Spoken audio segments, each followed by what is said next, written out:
Welcome to the Diverse Minds podcast, where we give you the tips, tools, and techniques you need to be a mentally healthy and inclusive leader.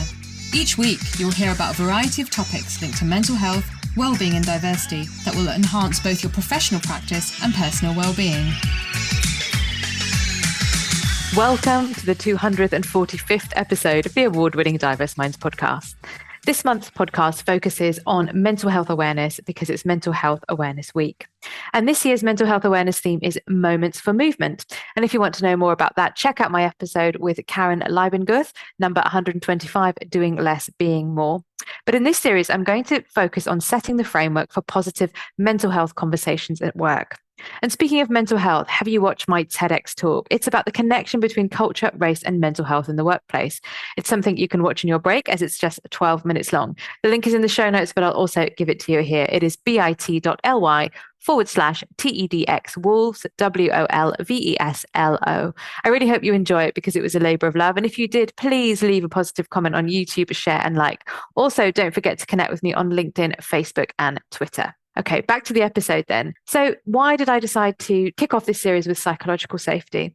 Well, psychological safety is a topic that pops up quite a lot on and off. It kind of, I would say, toggles on and off, and people talk about it. But really, when and how is it embedded? And what does it really mean? And why is it important? Psychological safety is the belief that you won't be punished, humiliated, or degraded for speaking up in the workplace within your team. And that could be with ideas, questions, concerns, or inadvertently making mistakes. So not intentionally breaking big policy or regulation, but making mistakes. And it's a shared expectation held by members of a team that colleagues will not embarrass, reject, or punish them for sharing ideas, asking questions, or speaking up. And it's about working in the best way together. Now, it's important to say this is not about creating the perfect team or workplace. It doesn't mean that everyone loves each other, that they're best friends at work either, but it is about creating an environment where people have the workplace community at heart. Now, of course, if you think about that, and it feels a bit utopian sometimes, doesn't it? We're going to see the benefits. And they are that psychological safety leads to increased engagement. Of course, if you don't feel reprisals or repercussions of anything that you're saying in a positive way, so to improve processes, and you feel like your contributions matter and you can speak up without fear of retribution, of course, that's going to create a more engaged team. As a result, if people are inputting ideas, having conversations, not taking things personally, conflict is managed, then you're going to have better decision making because you're looking at perspectives from more of a 360-degree view. And of course, it also helps with continuous learning and development because it's not seen as a fault or weakness. It's seen as I'm on a continual journey of learning to improve things, to make the workplace community better.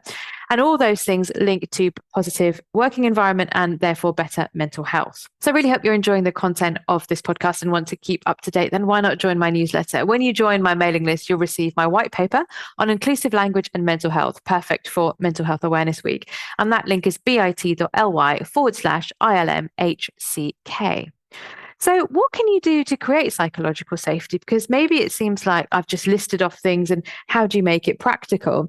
And in recording this episode, I did read numerous articles and blogs, but I have to say many of them felt short. They felt very bland and they felt very obvious and basic. So I've had a good read and I've come up with my own ideas building on what I read. And I really want to credit Siendo, that's siendo.co.uk. And I've put the link in the show notes because they talk about a connect, challenge, support, and learn model.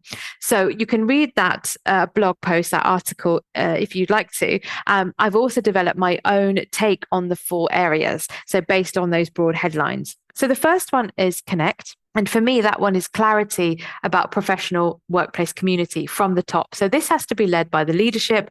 However, leadership is defined in your organization. Even if it's 1 or 2 people, I think it's still really important to do. So what does workplace community look like? And you'll know if you've listened to my previous podcast, I talk about the fact that you do not want your workplace to be like a family. Families are very difficult. Roles are not clarified. There isn't open communication. No one has a family communication policy. But what you do want in the workplace is you can have that. And I think it's that building that workplace community from the top and being really clear about that. And that will include things like inclusive language and standards. And then at a team level, team charter, where everyone inputs into a document. And I used to have this, how you're going to work with internal or external and external customers, and how you want to work with each other. So things like the ways you prefer to communicate. People are working in a hybrid way, how you'll check in on each other, how often you'll have away days, how often you'll do fun things. It sounds pretty basic, but actually it can really be a game changer. Also, things like something a really great team that I worked with did called Culture Drop. And that was everyone has a slot at their team meeting rotating to talk about their culture. So however they define their culture and they talk about it and people learn from one another. Now, often you can only do that when the team has kind of gone through the team charter and you've done maybe slightly more of the process bits, but it's really, really important. The other thing is sharing and knowing work preferences. So this could include things like neurodivergent, neurodiversity preferences, whether you prefer to be phoned or emailed or text, but how you like to work. Is it in a quiet environment? And then people know. So it's often called like a handbook or a guide around, you can approach me for, do not approach me when, and those things are really, really useful. So for me, that's part one, the connect. Because if we're talking about that and we're creating an atmosphere to talk about that, people can kind of say, you know what, I've written it down, it's there, happy to talk about it. This is what I'm okay talking about. And you can create a sense of how people like to work. Okay, let's move on to the second area then. Challenge. So challenge doesn't mean let's go for a duel. I challenge you to something, but this is about challenging certain ideas in a professional manner. So in order to do that, I think one of the key things is providing everyone training on feedback. And that training could look very different if you're a senior leader, a middle leader, a junior leader, a colleague. But how to give it, how to be assertive, so not aggressive and not passive aggressive, but how to be assertive, how to have respectful conversations, and knowing people's preferences is very helpful to that. And also the fact that if you do over challenge or over push someone, how you can come back from that, apologize and have a conversation. So this is really important because I think often we can say psychological safety, challenge, be open. But if people do not know how to give training on the feedback, and I think the training really needs to include cultural preferences because, of course, various ways of communicating are rooted in cultural preference.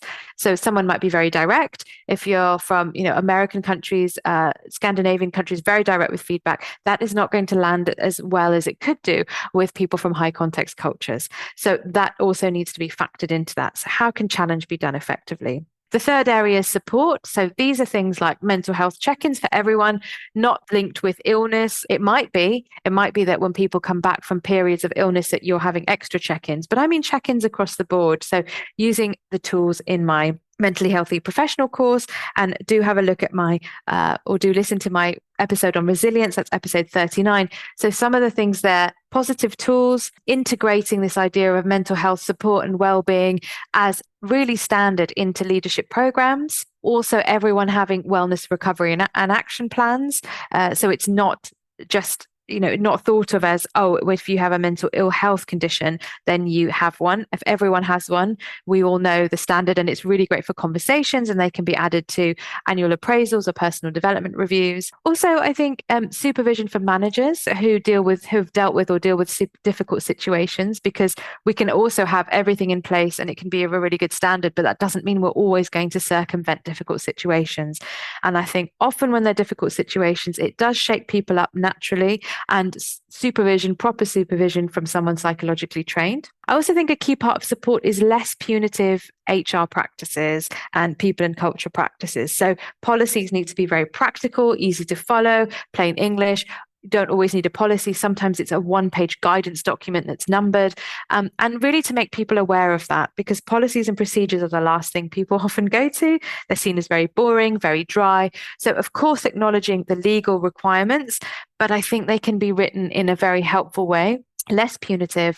And I think also part of the support is HR liaising with people who maybe have experienced mental ill health to say, hey, does this sound supportive? How is this landing? And then number 4, managing mistakes. So in the model that it was the learn. So siendo.co.uk says learn. I've changed that to managing mistakes and revising the blame game. So of course, if there's a serious issue like dangerous lone working, or someone has broken a code of conduct, they've come into the workplace having misused substances, and there's a risk to themselves and others. Of course, we can't just go, oh, it's okay. if there's a serious issue, of course, the procedures and measures have to be taken. But it is less likely for something really dire to happen if psychological safety and some of the above elements are in place. So collective responsibility is really where it shifts the focus from finding fault and saying who's responsible, who's to blame, particularly if it's, I don't know, it's an IT blunder that doesn't compromise identity or cybersecurity, but maybe someone has sent out the wrong survey, or they've sent out a bulk email when it should have been a mail merge. Or, I'm just thinking off the top of my head, but that wasn't ideal and that shouldn't have been done. So how do you shift from that seeking fault to cultivating collective responsibility for continuous improvement? And of course, if we have the support and if we have the training around also challenge, but also other training, and we're having constant discussions about development needs, again, this could be less likely to happen. So the idea behind the no blame culture is acknowledging that errors and failures are opportunities for learning rather than these ways to humiliate or censor people or stop them or demote them or sack them. Now, of course, again, if it's fraud, criminal activity, something very serious, you do have to follow the processes. I'm not saying that if someone breaks the law, you say, it's okay, how can we learn from the mistakes? But the learning might be, wow, how did this happen? What were the series of events? Do certain things need to be tightened up? So there is a sense of kind of workplace compassion, like we might have self-compassion in the wider sense, and that continuous piece of learning and understanding and seeking help as well. So psychological safety is a key part for mental health and well-being. There are steps that are needed to put it in place. And of course, like with anything, it doesn't happen in isolation. There are 4 parts to it: connection, challenge, support, and managing mistakes productively. And of course, we're thinking about it through a mental health and wellbeing lens, but it's going to be helpful in all areas of work. And if this is a subject you'd like to know more about, don't forget I run workshops, training sessions, and keynotes for organizations all about creating positive, happy, and equal workplaces. If you want to find out more, please get in touch at Leyla, Leyla, at diverseminds.co.uk. I'd love to hear from you. And I really hope you've enjoyed the show and you'll stay with me for the series and check out past episodes if you're a new listener. And if you enjoyed it, please leave me a review on Apple, Spotify, or wherever you listen to your podcast from. And the references are episode 125, Doing Less, Being More, and the Siendo article on psychological safety in the workplace. So until next time, everyone, take care, and we'll be talking more about mental health and well-being next time. Bye for now. Thanks for listening to the Diverse Minds podcast. Don't forget to subscribe on Apple Podcasts, Spotify, or wherever you access your podcasts from. You can also connect with me on Facebook, Twitter, and LinkedIn. Tune into next week's episode of the podcast, where I'll bring you more insights on mental health and inclusion. Bye for now.